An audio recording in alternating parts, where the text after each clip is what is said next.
through this fundraising event for the Friends of the Library with Sean Gaskell on the Kora. I'm just going to make a few little quick announcements. First of all, next Thursday, Friday, and Saturday is the annual paperback book sale for the Friends. And this year we have a wonderful selection of brand new Penguin books that our new library director, Star Electronica, has been able to acquire for us. So it's not only the wonderful donations that you all give, but it's the new Penguin paperbacks. Next Thursday, Friday, and Saturday. And then on May 8th at 3:30, we're fortunate to have local author, explorer, and one of the founding directors of the National Geographic Expeditions for Students, Tim Weed, some of you may know him, will be here talking about Playground for Empire, historical perspectives on Cuba and the U.S. Government. So that's May 8th at 3:30. It's a free event right here. Now, events like tonight's concerts are fundraisers for the library. And what do we do with that money that we raise? We buy things like the First Wednesday series and other public events, lifelong learning. We buy digital databases. We buy computer materials. We buy lots of children's programs, materials, and much more. So that's when you want to join the Friends. And I have the newsletter and brochure, should you want to join, unless you're all already members. So that's what the Friends do. Now, we're very fortunate. Last fall, Sean got in touch with us and said, I will be in the area, would you like to have a concert? And we thought, well, there are not many people in Brattleboro that play the Kora, or perhaps even know about it. So we thought this would be a wonderful opportunity. So Sean comes to us from Asheville, North Carolina. He studied the Kora in Gambia. He has done folk festivals all over this country, internationally, not only in Gambia, but in Senegal. So we're very fortunate to have Sean Gaskell with us tonight. Thank you.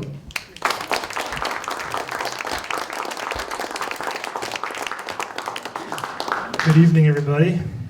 Hello. Thanks for coming on out tonight. So this is the Kora. It's 21 or 22 string instrument, usually. This one has 22. It's native to the Mandinka people who live in the countries of Gambia, Senegal, Mali, Guinea and Ginea Bissau, West Africa. And I had the privilege of being able to study this instrument over the course of 2 visits to Gambia in 2008 and 2012. So most of the songs that I will play for you this evening are songs I learned from either my 2 Gambian teachers or my American Kora teacher. And this first song that I'm going to play is called Somanda. And Somanda is a native Mandinka word which means morning.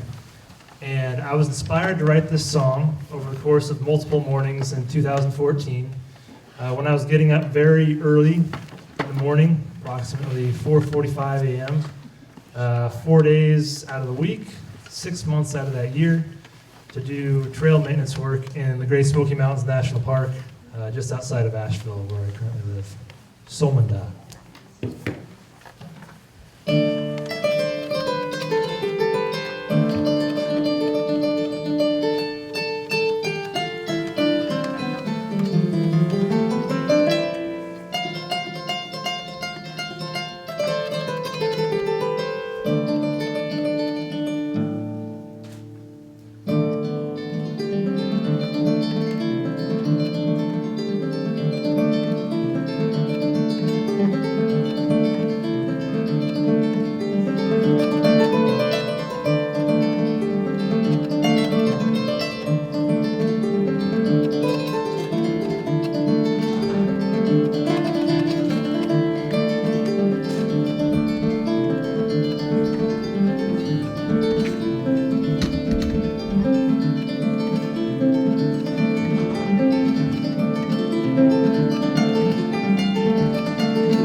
So the kora is about 300 years old. It is one of 3 instruments that are native to the Mandinka people. It's the youngest of the 3. The other 2 instruments are the ngoni, which is a 6-stringed instrument, which is about half the size of the kora. And the other is the balafon, which is a wooden xylophone. And the kora here originally comes from Gambia. The ngoni comes from Mali. It's about 200 years older than the kora. And the balafon supposedly comes sometime a little before the founding of the Mandinka Empire, which happened in the middle 13th century. But there are lots of songs that are played on all 3 of the instruments. In the case of the kora, some of the songs may have been composed on the other instruments that are often played on the kora. So there are 22 strings on this kora here, and what we have are harp strings for this kora. They typically use monofilament fishing line, and they've done so since the 1920s. Before the fishing line was available, they used antelope hide. So with the kora here, we have a calabash at the bottom. It's been cut in half and de-seeded and dried in the hot sun. A cow skin is then stretched over the open half and nailed to the back with upholstery tacks. And then 3 holes are then punched into the calabash, 2 so that the neck can come down and through, and also 1 more so that the sound can escape.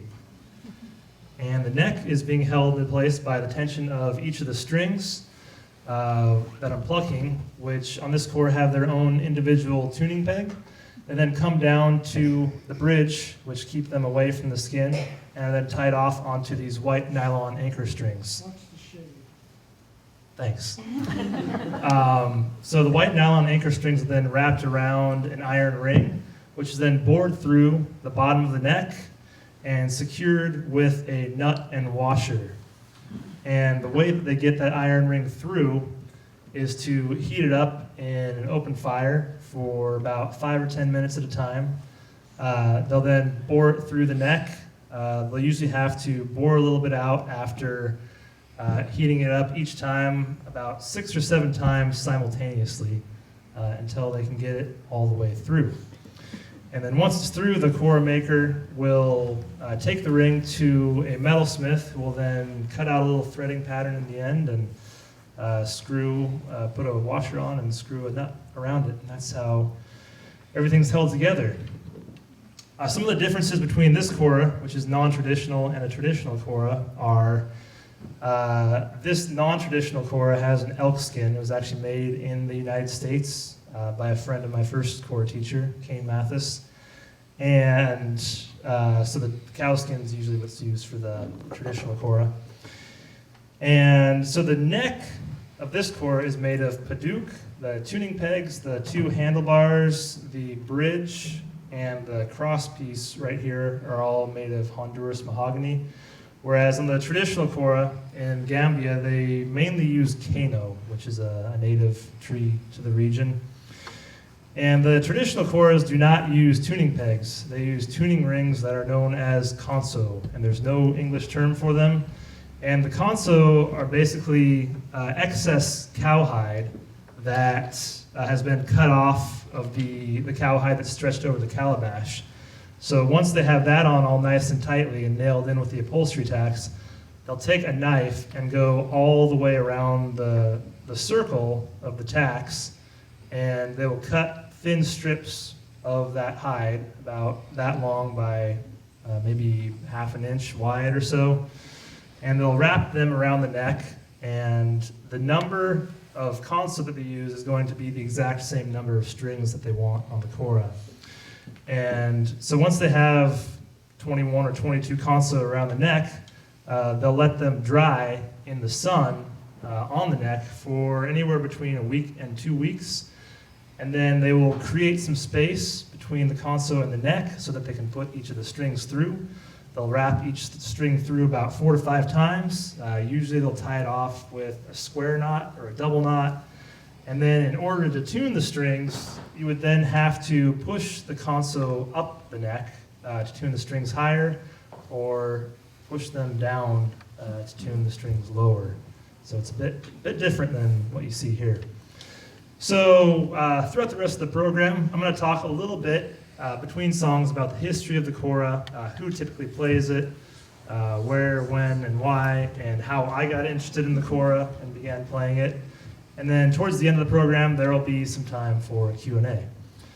This next song is called Yatab. It's a love song from Mali, and it dates back to the year of Malian independence, 1960. And it is a patriotic love song about the Malians' appreciation for gaining independence from France.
Thank you.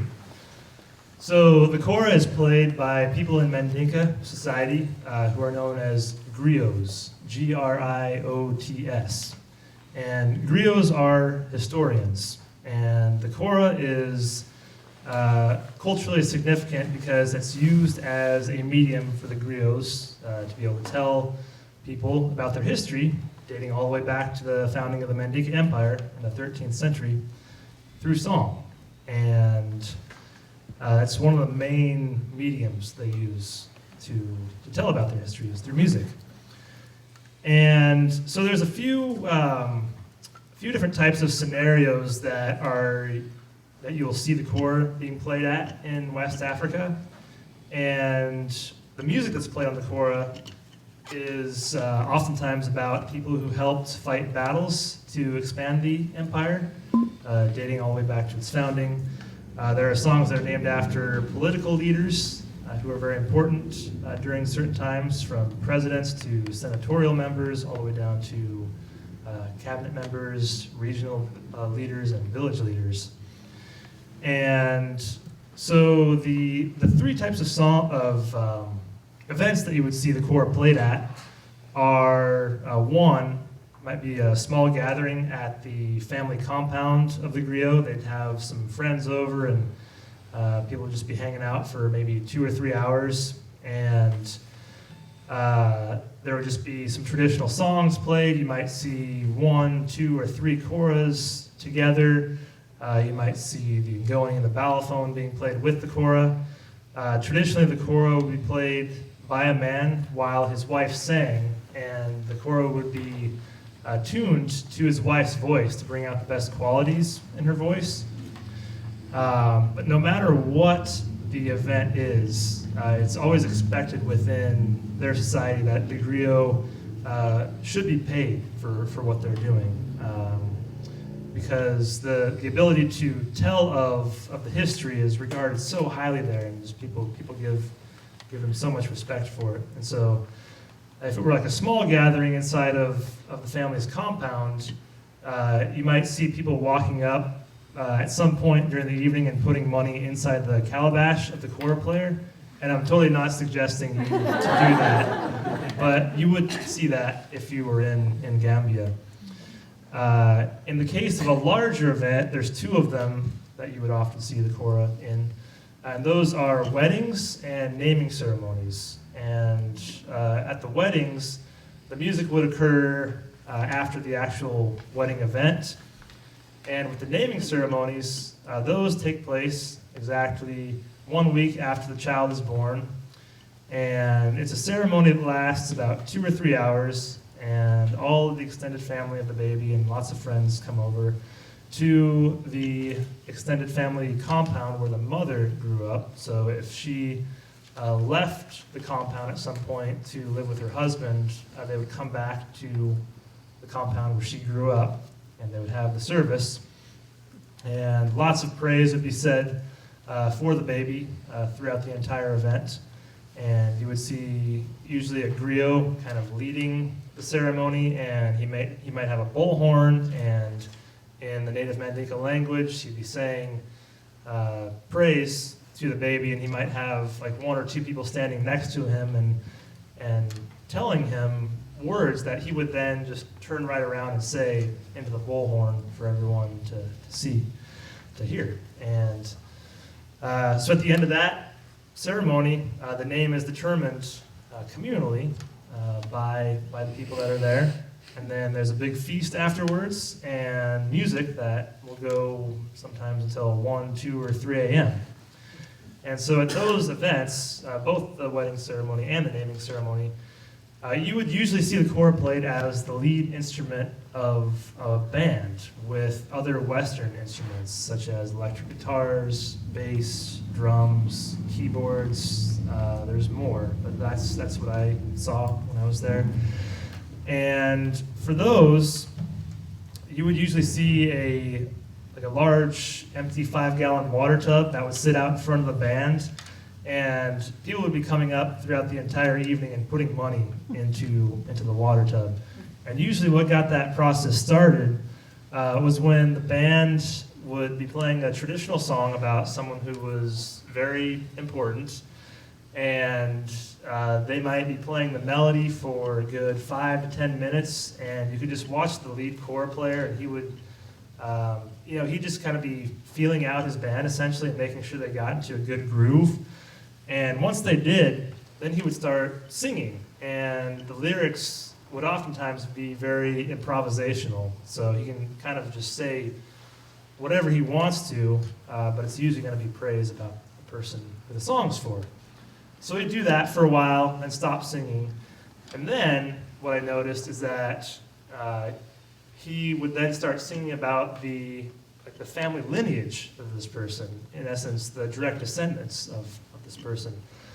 At that point, anyone who was a direct descendant of the person who the song was about, you would then start to see people getting up out of the audience and coming up because he was singing praise for the family of the person who the song's about. And those people would literally be called to, come up and reward the griot for what they've just done.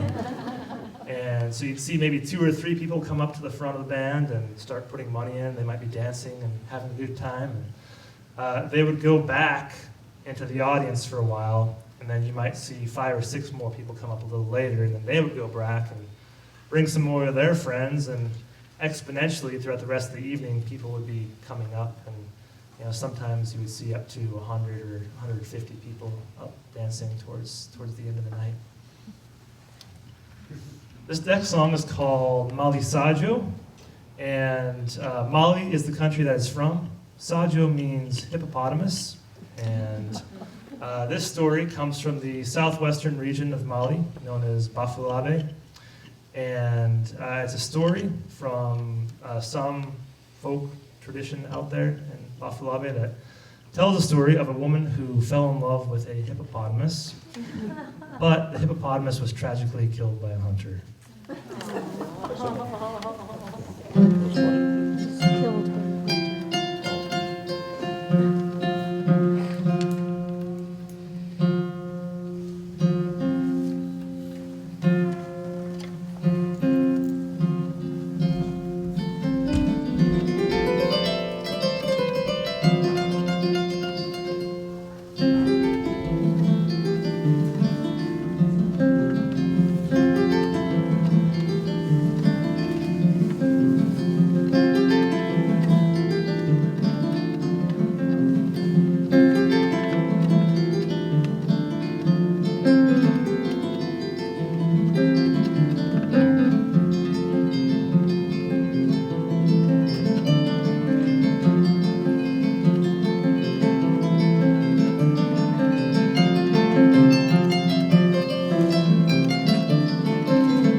This song is called Tira Makan, and it's named after Tira Makan Traore.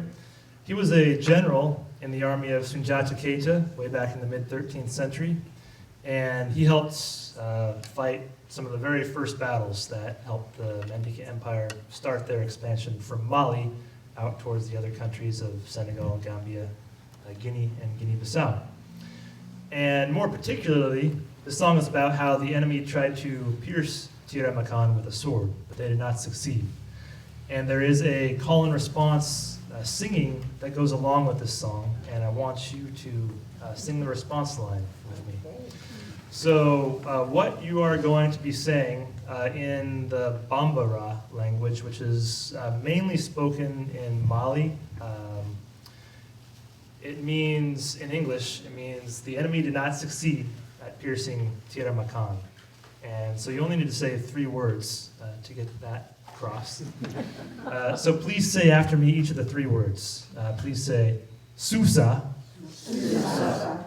Susa. Susa. Good. Say Rejo. Rejo. Rejo. Rejo. And please say Tira Makan. Tira Makan. Tira Makan. Tira Makan. Now say Susa Rejo Tira Makan. Susa Rejo Tira Makan. Susa Rejo Tira Makan. Very good. Now, I'm going to sing that line to you, and I want you to sing it back to me. It's kind of up in this key here. It goes, Susare jo tira makan. Your turn. Susare jo tira makan. Susare jo tira makan. Your turn. Susare jo tira makan. One more time. Susare jo tira makan. Susare jo tira makan. Very good. Now, I'm going to sing a couple of different lines. One means the enemy tried to pierce tira makan with a sword. And you're saying, Susa rejo tira makan. They did not succeed to pierce tira makan. Then I'm going to sing the mother and father of tira makan do their best to give him moral support and protection while he is on the battlefield. And you're going to say the same thing. So let's try that much. It goes like this. Amuru yebang tira makan, susare jo tira makan, keleke muru yebang tira makan, susare jo tira makan, iba tira makan, ifa tira makan, susare jo tira makan, iba tira makan, ifa tira makan, susare jo tira makan. All right, I like it. We'll do it with the Kora next. Tira makan.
I was first introduced to the Kora back in 2006, almost 10 years ago to the date.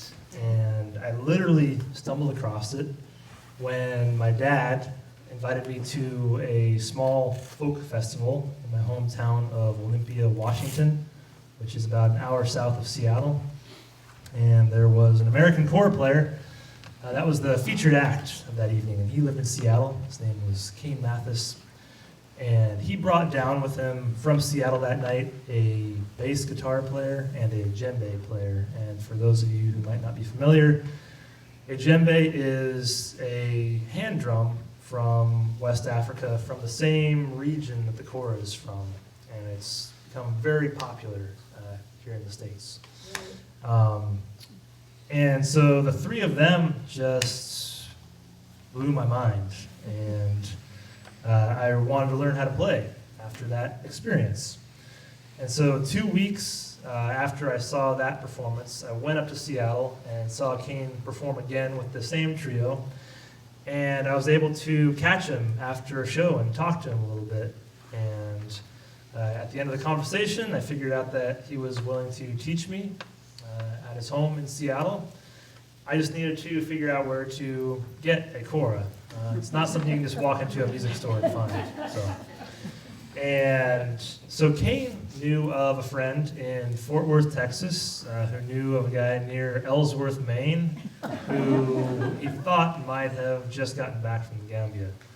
So I called this guy up and I just said, hey, my name's Sean, and I'm interested in learning how to play the Kora, and heard you might have an extra one. And he said he did. He just got back, and he had 3 with him. So he sold me one and packaged it up in foam and lots of bubble wrap and tape, and threw it on a Greyhound bus. And 2.5 weeks later, it arrived in Olympia, Washington, and I unwrapped it and took it up to Kane in Seattle, and he showed me how to properly set the bridge, which is actually not fixated, so it needs the tension of the strings in order to stay where it is.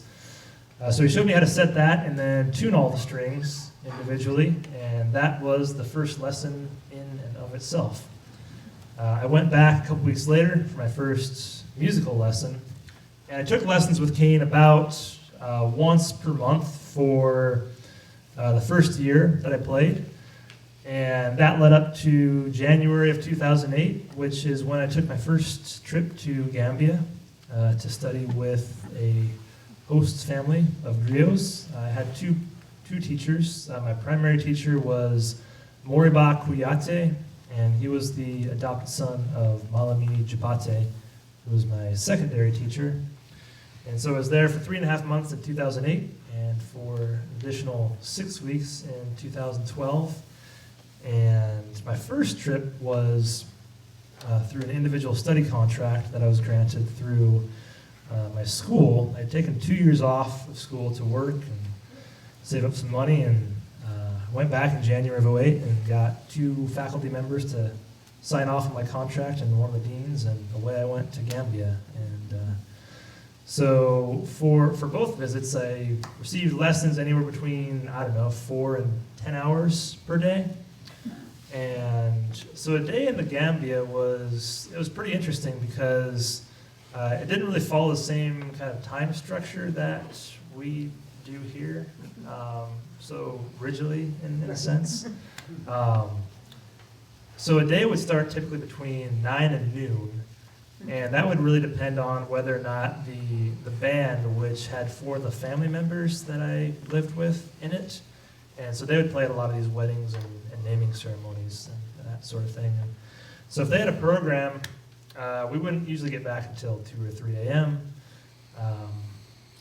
So if that was the case, we wouldn't start until the later end. But regardless of the time that we started, Moriba would always send one of the younger boys from the compound into the Brikama street market, so Brikama is the city that they lived in. It's the second largest city in Gambia. It has approximately 150,000 people, I believe.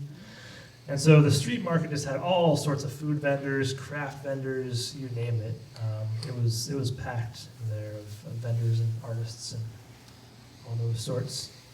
And so the boy would come back with a foot-long baguette, each for Moriba and I, filled with some sort of cooked meat and cooked onions, and sometimes a little bit of vegetables, spiced up really nicely. And we would eat that and then have our first Kora lesson of the day, which would last up until lunchtime, so it might go for a good 4 to 5 hours. And the first lesson of the day would typically be a new song. And then the afternoon lesson after lunch would be a review lesson of a song that I learned previously. And so during that first lesson, learning the Kora, like the actual songs, I mean, they're all learned by ear, so nothing's written down.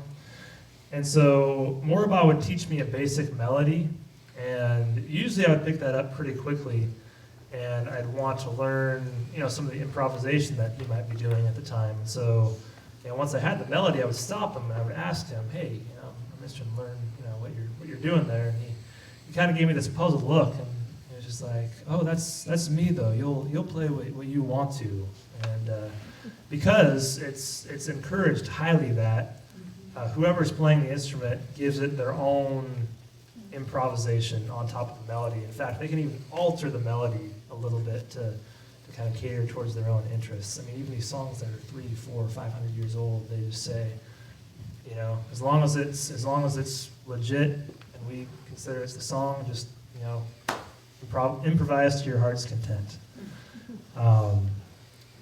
So yeah, let's see. After that first lesson, we would have lunch, and that would be served inside of the compound of the family that I lived with. And it would be served in large communal bowls that anywhere between 4 and 8 people would sit around and share from. And the lunches always had white rice as the base, and on top of that white rice would either be, they would have one type of cooked meat and 1, 2, or 3 vegetables. And the meats they used were either fish or chicken, mostly fish because we were so close to the Atlantic Ocean, only about a 10 or 15 minute drive. And so the fish that was served was usually bought in the market from a family member of the person who actually caught the fish out in the ocean. And a lot of the food that we ate there was sourced relatively locally. The 3 main types of vegetables that you would see on the dish were carrots, cabbage, and cassava. And for those of you who might not be familiar with cassava, the way that I like to describe it is that, to me, it tastes like a potato, but it has more of the consistency of ginger. Like, it has those threads that just want to get caught in your teeth all the time. And it's not as hard as ginger, but when you bite into it, you gotta chew it a while. It's really delicious and has supposedly lots of antioxidants. But no matter what was served on top of the dish, it was served in large chunks. So they would cook the fish over an open fire, sometimes in tin foil thrown on top of the fire, on top of some rocks. And once it was done, they'd just plop it on top of the dish. And with like the carrots and cabbage, they might be cut into halves or quarters, and then you just have to either break off some of the carrot or pull off a leaf of the cabbage. You kind of do a little ripping there, and then whatever you wanted, you would just kind of mix it in with the rice, which was usually mixed in with some palm oil and spiced up with black pepper and cumin. And, just kind of like grab a little bit and mash it in your hand, and that's how you would go about eating there.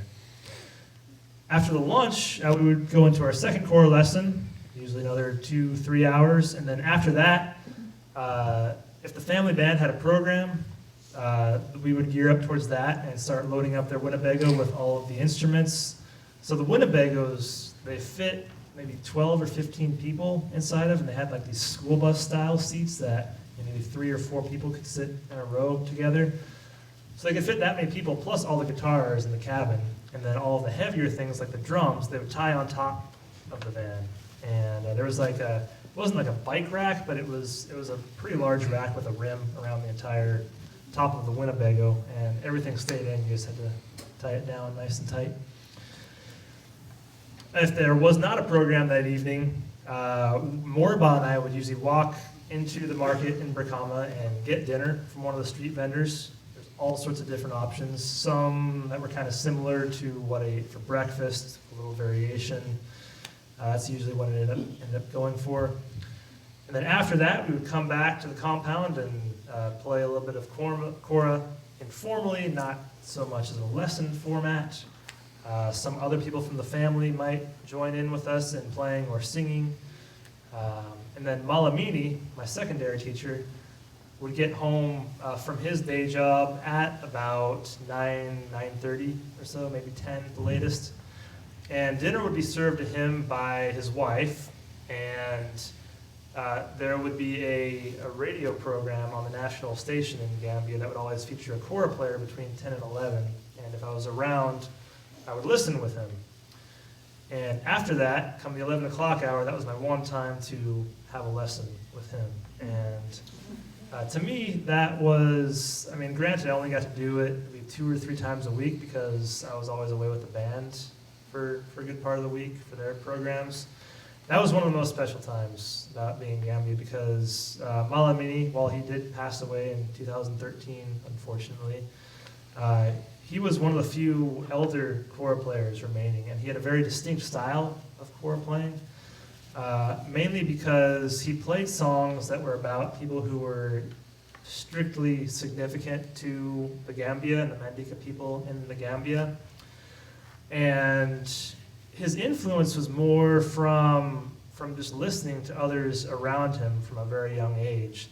That was definitely the case with Morba too, but the difference is when Morba started playing as a young boy, there were recordings available for musicians to listen to. Granted, they were mostly cassette tapes at the time.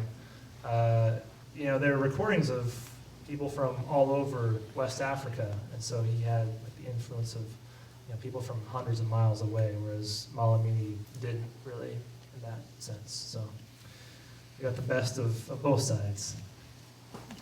Any questions? Yes. You seem to start each piece with what I think of as a greeting to the instrument, Mm-hmm. and with the exception of the last piece, you seem to finish up with something that also feels like an acknowledgement of the instrument. Yeah. So the question was, I was being questioned on the intro to each of my songs and how, like, what the significance of that is. And you pretty much hit it right on. I mean, what it is, there's actually a specific term for it, a specific Mandinka term. They call it Ninin Karo. And what it basically means in English is to ask the Kora. So you're basically warming the Kora up. You're like listening to each string, one, to hear it's in tune, and just to kind of make sure your fingers are ready for the song, and to make sure the song's ready to be played, essentially. So that's what it is. Yeah. Yes. So are you improvising now? I mean, with what I'm saying, or No, it's without- what you said. There's a lot of improvisation going on. It's also, I mean, I tend to be pretty melody heavy in my playing personally, and I repeat a lot of it. There are musicians who like to do less melody and more improvisation. So it's really just a matter of preference. And for me, it's kind of somewhere between preference and comfort level. So, yeah. Do you have a background in another instrument? And when you were over there, did they speak English or did you have to learn their language? Yeah, so questions were, do I have a musical background prior to the Kora? And did I have to learn how to speak the native Mandinka language. So, answer the first question, I grew up playing clarinet from a fairly young age, played for about 10 years in school. And then by the time I went into college, I started listening to music from all over the world, just anywhere, you name it. And a couple years after that, I started really becoming intrigued by music from all over Africa. And there was actually 2 instruments that I played from the southern part of Africa, namely Zimbabwe. So there's a thumb piano from there called the kalimba or mbira zabuzimu. And so I played that for a number of years, and I played in a Zimbabwean marimba ensemble that was up in Seattle, and that culture kind of stemmed from a Zimbabwean musician who came from Zimbabwe and taught at the University of Washington and started the first marimba band, and it kind of spread all up and down the West Coast from there, and there's now a lot of marimba bands all over the country. So I was involved in those, and then I found the Kora in 2006, and within the next year and a half to 2 years, I kind of phased out everything else I was playing and just focused strictly on the Kora. Yes? In the language? Oh, sorry. Oh, the language. Yes. So the Mandinka language, I know some basic greetings, and I can tell you every single word that I'm singing, what it means in English. I'm definitely not fluent at the language. And in Gambia, where I was, it was a British colony until 1963, and so I would say about 85–90% of the people spoke fluent English, and so I had no problem getting by with that during my visits. Yeah, you had a question? When several of you play together, what's the process for tuning together? And it sounds like that would take some time. To get everybody on the same level. And is that improvisation that you talk about like the equivalent of jazz here? Is there an equivalent of? Well, they say that a lot of the Mandinka music influenced American jazz. So there definitely is that. But like as far as the tuning goes, like choosing a tuning, you would just pretty much talk with whoever you're playing with and decide what key you'd want to be in, I guess. Because the tuning of the Kora, it's in a basic, what we would call like a 7-pitch diatonic scale. And for those of you who might not be familiar with Western music theory, kind of the way I describe that is that the 7-pitch diatonic scale is the vocal line, the do, re, mi, fa, sol, la, ti, and then the next do is 1 octave higher above the first do, so same pitch, just one octave higher.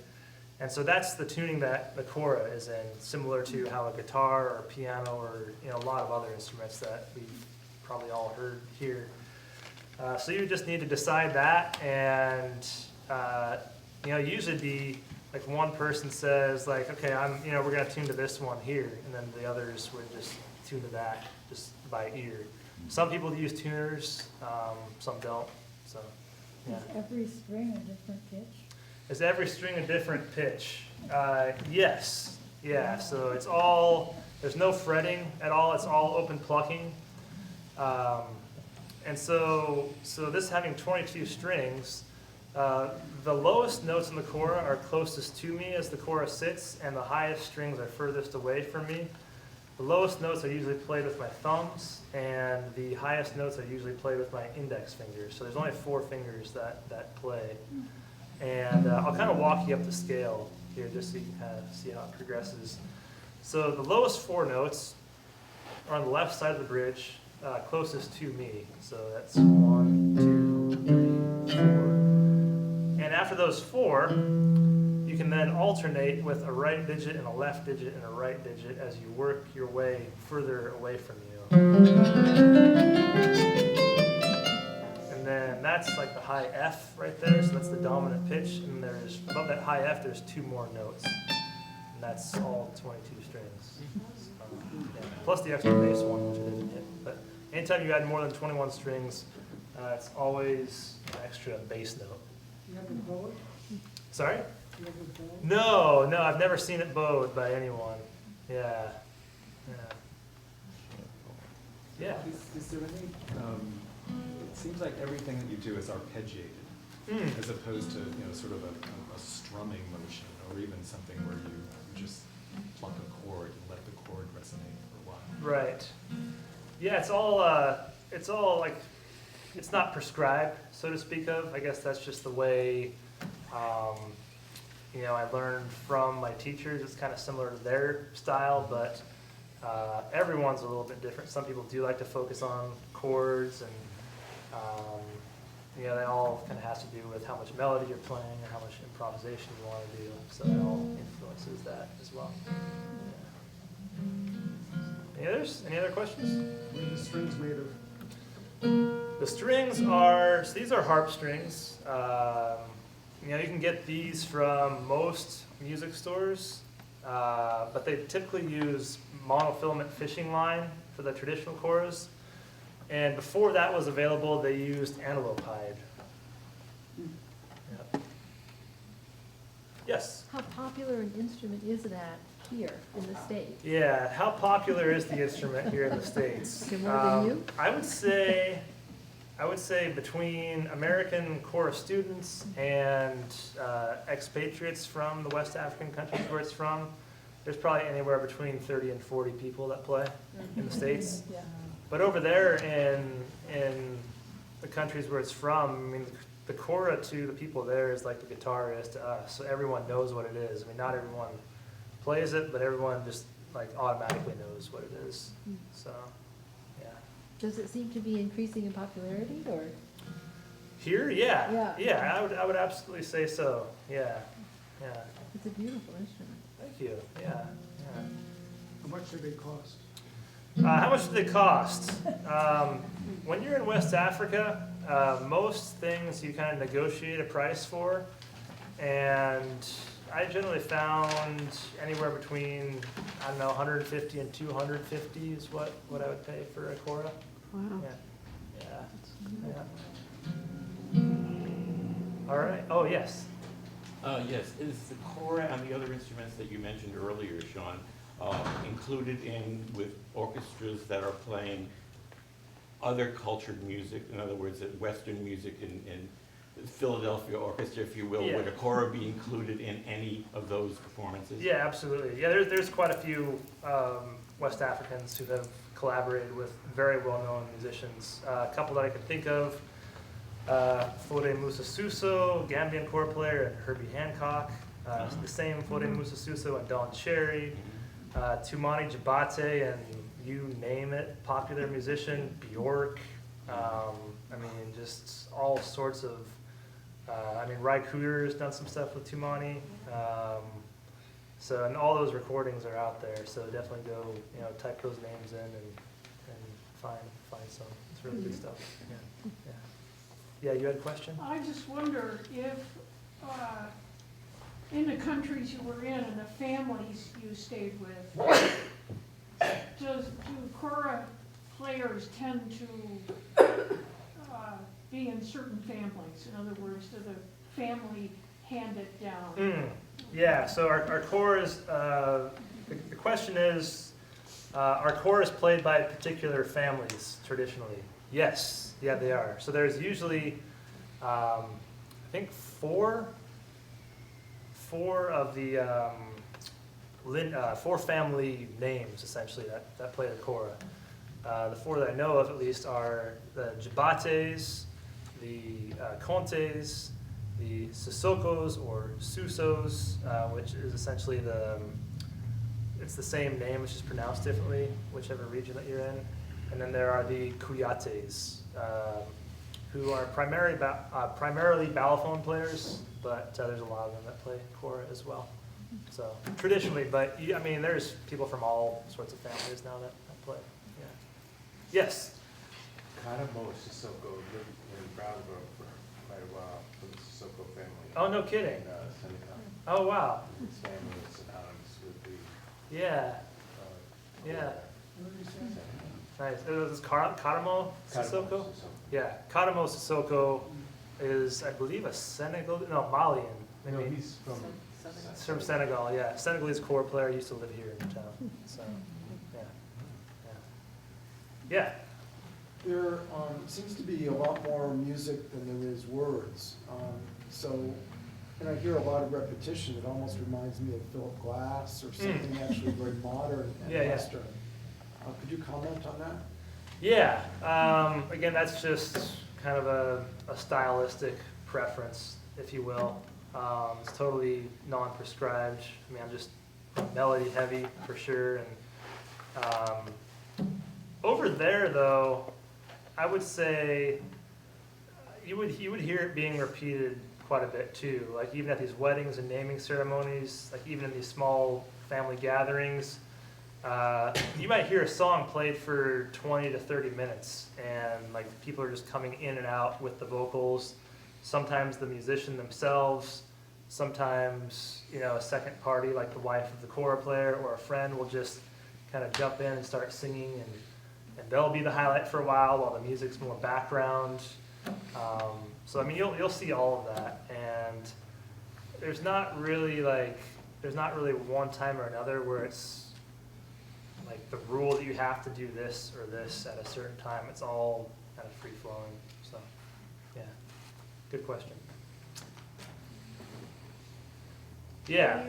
Are you in a band here, or what kind of events do you play in the States? I do mostly solo performances in libraries. There are kind of like what you're seeing here. This is mainly what I do.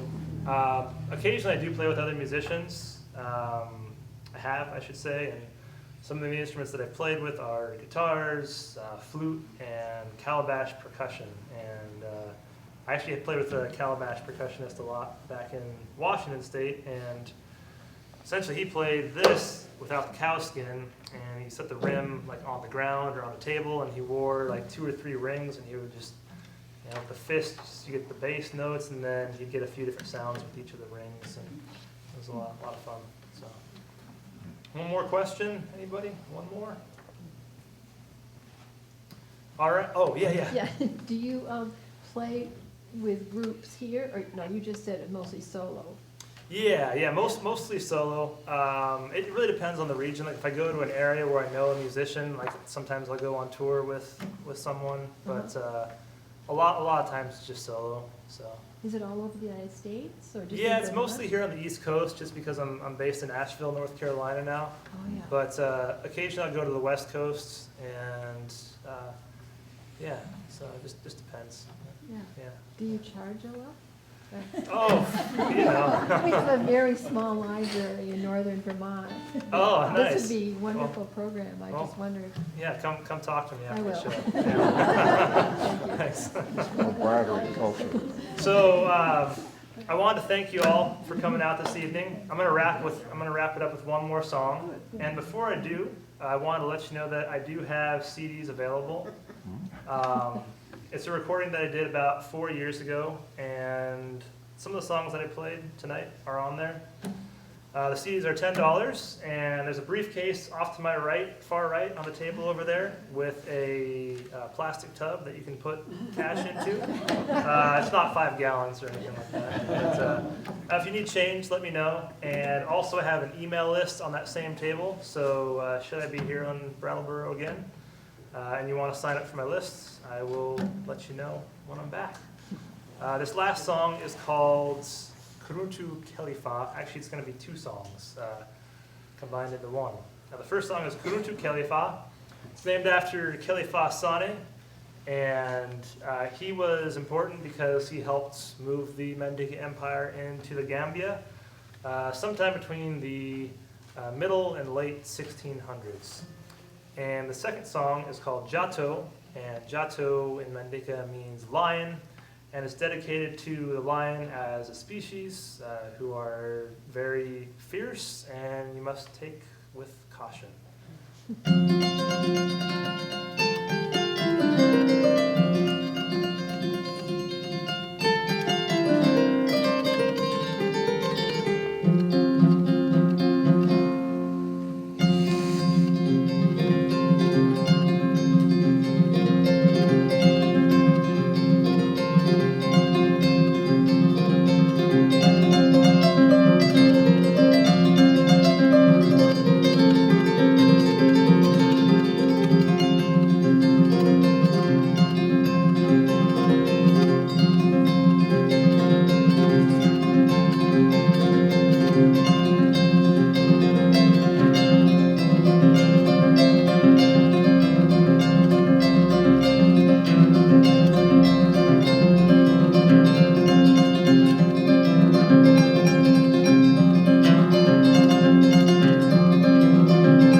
I also want to take this time to thank Mary at the library here and Star for arranging for a radio interview for me last week, and to everyone who works for the library and the Friends for helping make this event possible. And thank you all for coming out, and I hope you're inspired to find out more about the Kora and what it's all about. So thanks again. Thank you, Sean.